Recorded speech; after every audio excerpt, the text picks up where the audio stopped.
Paper के आयात में बढ़ोतरी, डिमांड में गिरावट, रियलाइजेशन पर असर। जून 23 क्वार्टर में वेस्ट कोस्ट पेपर मिल्स का परफॉर्मेंस। वेस्ट कोस्ट पेपर मिल का डेली चार्ट बहुत पॉजिटिव। अप्रैल 2020 से लेकर अब तक लगातार ऊपर की तरफ। पीक प्राइस नवंबर 2022 में 664, उसके बाद एक रेंज के अंदर। कंपनी फॉलो करता है बेंचमार्क जेके पेपर को, उसके नीचे वाले हिस्से में मूव करता हुआ। शेयर प्राइस मूवमेंट में पाया जाता है multiple triangles regularly. Recent triangle शुरू हुआ 23 फरवरी 2023 को। अब तक फर्म बेस पाया जाता है अराउंड 460। पिछले जून से 12 महीनों तक वेस्ट कोस्ट पेपर मिल्स का शेयर प्राइस पाया गया 200 EMA के ऊपर वाले हिस्से में, पॉजिटिव टेरिटरी। लेकिन जुलाई और उसके बाद लगातार गिरावट। प्राइस एक्शन में देखा गया कि क्वांटिटी का सपोर्ट मिला हर गिरावट को। वैसे तो कंपनी का शेयर प्राइस रहा है आजकल 52 वीक लो के बहुत नजदीक और 52 वीक हाई से करीब 40% दूरी पर। एक फर्म अपमूव के लिए जरूरी है कि कंपनी का शेयर प्राइस 23.6% फिबोनाची लेवल जो रहा है 509 को पार करें। FY23 में रेवेन्यू में एनुअल ग्रोथ 45% और 5 year CAGR 23%, quite impressive. Profit after tax भी रखता है 5 ईयर CAGR 37%। कंपनी का PAT परसेंटेज हाईएस्ट लेवल पर 22.1% रिसेंट ईयर में। वैसे ही पाया जाता है EBITDA percentage peak level 33.4%। Impressive performance के पीछे का कारण पेपर मार्केट में बूम, कंपनी का ऑपरेटिंग लीवरेज, अच्छा कैपेसिटी यूटिलाइजेशन और इसके वजह से EBITDA में बहुत बढ़ोतरी। कंपनी के लिए खास है पर टन मैट्रिक्स। कॉस्ट पर मेट्रिक टन FY23 में थोड़ा ऊपर के लेवल पर, लेकिन मार्जिन FY23 में बहुत ऊपर वाले हिस्से में, जिसका असर पर टन रियलाइजेशन हाई 84,000 से ऊपर और असर में मार्जिन पर all time high 31%। Price increase के पीछे अच्छा डिमांड और इंटरनेशनल पेपर प्राइस में भारी बढ़ोतरी। कॉस्ट इंक्रीज रहा 6,600 पर टन, लेकिन प्राइस इंक्रीज उससे तिगुना, जिसके कारण कंपनी को मिला इंक्रीमेंटल प्रॉफिट्स हर टन के ऊपर 16,000 से भी ज्यादा। लेकिन खास बात यह है कि पिछले 5 सालों में कंपनी के क्वांटिटी सोल्ड में बहुत कम ग्रोथ पाया गया, करीब 1% के आसपास। ये खतरे की घंटी है।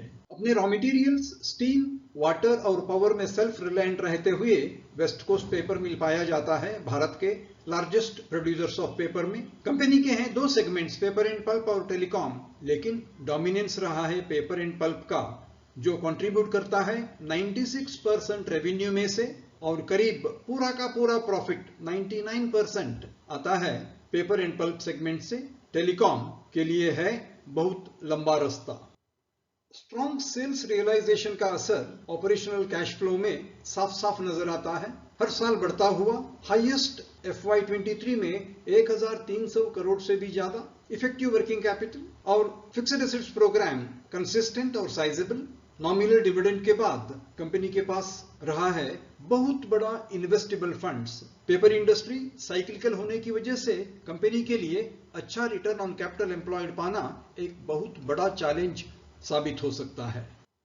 ताकतवर कंपनी, नॉन करंट एसेट्स और करंट एसेट्स को मिला के कंपनी का सॉलिड बैलेंस शीट साइज करीब 4,200 करोड़, जिसमें इक्विटी का हिस्सा हर साल बढ़ता हुआ 3,000 करोड़ इक्विटी बनता है, percentage 73। Strong equity funding, return on capital employed और return on equity quite impressive. Promoters hold करते हैं 56.5% और कंपनी को प्राप्त है म्यूचुअल फंड और FPI का होल्डिंग करीब 14% तक। Very positive. वेस्ट कोस्ट एक small cap company, market capitalization करीब 3,100 करोड़। एक्सेप्शनल प्रॉफिट्स FY23 की वजह से PE मल्टीपल पाया जाता है बहुत नीचे वाले हिस्से में। 5 साल के एवरेज 3.2 से भी नीचे और नीचे इंडस्ट्रियल पीयर्स के PE से भी। पे आउट एवरेज 10.6%, डिविडेंड यील्ड भी इंप्रेसिव, लेकिन सिर्फ लो PE बाइंग डिसीजन के लिए एक साइक्लिकल इंडस्ट्री में बेसिस नहीं बन सकता है, दूसरे टेक्निकल इंडिकेटर्स को भी इस्तेमाल करना जरूरी रहेगा। कंपनी का 72% सब्सिडियरी आंध्रा पेपर लिमिटेड, जो ग्रुप के 40% ऑफ प्रॉफिट्स कंट्रीब्यूट करता है, जिसका जून क्वार्टर्स का रिजल्ट्स रहे हैं इंप्रेसिव। रेवेन्यू में 6% बढ़ोतरी और इबिटा अमाउंट में करीब 25% बढ़ोतरी वेस्ट कोस्ट के प्रॉफिटेबिलिटी के लिए बहुत बड़ा सपोर्ट। कंपनी के कंसोलिडेटेड रिजल्ट्स जून क्वार्टर के लिए रेवेन्यू में nominal growth June to June year on year सिर्फ 2.2% ग्रोथ और sequentially March quarter to June quarter बहुत बड़ा गिरावट 16%, जिसके पीछे कारण डिमांड में गिरावट, इंपोर्ट में बढ़ोतरी, इंटरनेशनल प्राइसेस में डाउन ट्रेंड, असर साफ साफ इबिटा पर। ईयर ऑन ईयर तो पाया गया 23% ग्रोथ, लेकिन सिक्वेंशियली 20% गिरावट साफ साफ नजर आता है।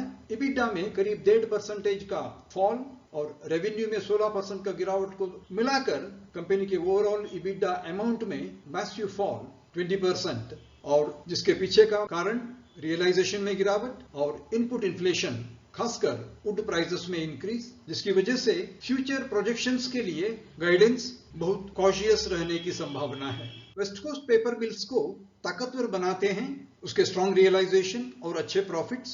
ऑपरेशनल कैश फ्लो बहुत सॉलिड, बैलेंस शीट में बहुत बड़ा हिस्सा इक्विटी से, लेकिन कंसर्न्स इंडस्ट्री रही है साइक्लिकल, क्वांटिटी ग्रोथ रहा है बहुत मिनिमल और शेयर प्राइस नजर आता है 52 वीक लो के बहुत नजदीक। आशा करते हैं वेस्ट कोस्ट पेपर मिल्स पर इस प्रस्तुति आपको पसंद आई होगी।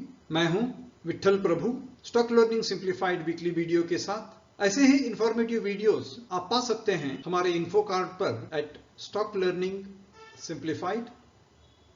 हमें इंतजार रहेगा आपके लाइक्स, शेयर्स और कमेंट्स का। अगर आप इस चैनल के लिए नए हैं तो कृपया सब्सक्राइब करें और प्रेस करें बेल आइकॉन, ताकि हमारे आने वाले वीडियोस के इंटीमेशन आप तक टाइम पे पहुंचे। आपके वैल्यूएबल टाइम और काइंड सपोर्ट के लिए बहुत बहुत धन्यवाद। इस वीडियो का पर्पस सिर्फ इंफॉर्मेशन, एजुकेशन और अवेयरनेस है। इसका किसी सोलिसिटेशन और रिकमेंडेशन टू बाई, सेल और होल्ड सिक्योरिटी से संबंध नहीं है। आपके जरूरत के मुताबिक कॉम्पिटेंट प्रोफेशनल एडवाइस हमेशा ले लें।